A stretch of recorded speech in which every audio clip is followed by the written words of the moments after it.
The by-election in Richmond Park is by no means ordinary, with the shadow of Heathrow expansion and Brexit looming large. There's every chance the newly independent Zac Goldsmith can lose his seat. Liberal Democrat challenger Sarah Olney is hoping to take advantage. You'll be okay. I caught up with Sarah while she was campaigning by Richmond Bridge. Could you tell us why you're out here campaigning in this lovely weather today? Well, I've come down here today with Caroline Pidgeon, who's our representative on the GLA, and we were talking about bike hire. We want to extend the bike hire scheme out to Richmond, because Richmond is the most amazing place to cycle, and I really want to encourage local residents to think about using a bike for some of their journeys.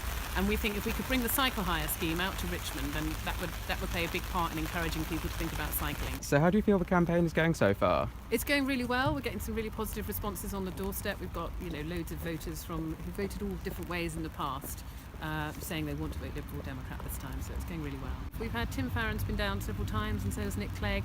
I think we've had all the MPs at one time or another, and quite a lot of the peers. And Paddy Ashdown's been down, and Lynn Campbell. So it's been really good.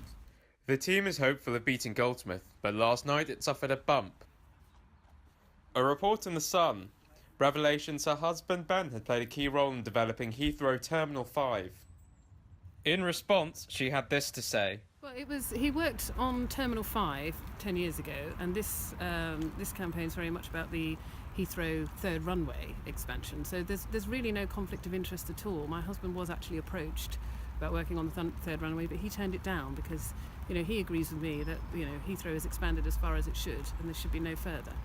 I mean, I think what we need to do is to campaign at every possible level to prevent further expansion of Heathrow, and that means grassroots campaigning by local people. That means, yes, the legal action by the councils. It means whatever politicians can do to stop it. So whatever we can do to stop Heathrow expansion.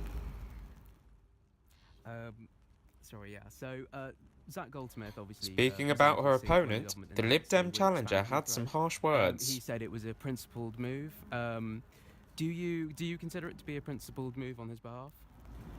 Well, he's kept his promise, but in actual fact, he had a mandate in 2010 when he was first elected. He had a mandate in 2015 when he was re-elected to oppose Heathrow. He's saying that he wants to stand again to get another mandate to oppose Heathrow, and I just simply don't see why that's necessary. It's costing local taxpayers about £250,000 to run this by-election, and it's not going to make any difference to Theresa May's decision. And it doesn't, and whoever gets returned, the local voters will know that they've got an anti-Heathrow expansion MP in the House of Commons. So there's really not a great deal of point to this by-election. I also got a chance to speak with Caroline Pidgeon, campaigning with Sarah to bring the cycling hire scheme to Richmond. Well, I mean, lots of people are coming down to support Sarah and the local team because this is a really significant by-election. It's one where we can send a really strong message to the government that we don't necessarily like what they're doing on Brexit, that we're worried about the local NHS. And it's really important that, for us as a party, people want to come down and support Sarah, who's a fantastic local candidate, and try to see if we can get her elected on the 1st of December. What are the main messages that have been resonating on the doorstep? Well, when I'm out talking to people, there are lots of issues. Yes, Heathrow comes up, and I'm known as a transport campaigner in London, so people will talk to me about that. But nothing really divides the candidates on that issue. What people are talking about is about Brexit, how concerned they are about the direction of travel this government is taking on this hard Brexit, about pulling us out of the single market. It's going to cost huge numbers of jobs in London. But then also people are talking about the NHS. They're really worried about Kingston Hospital, the threat to the A&E and maternity services. We've seen this over many, many years, and we've just had it announced that a number of hospitals are under threat. People are worried about that. We're approaching winter, the NHS could well be in crisis, and that's what we're getting on the doorstep from people.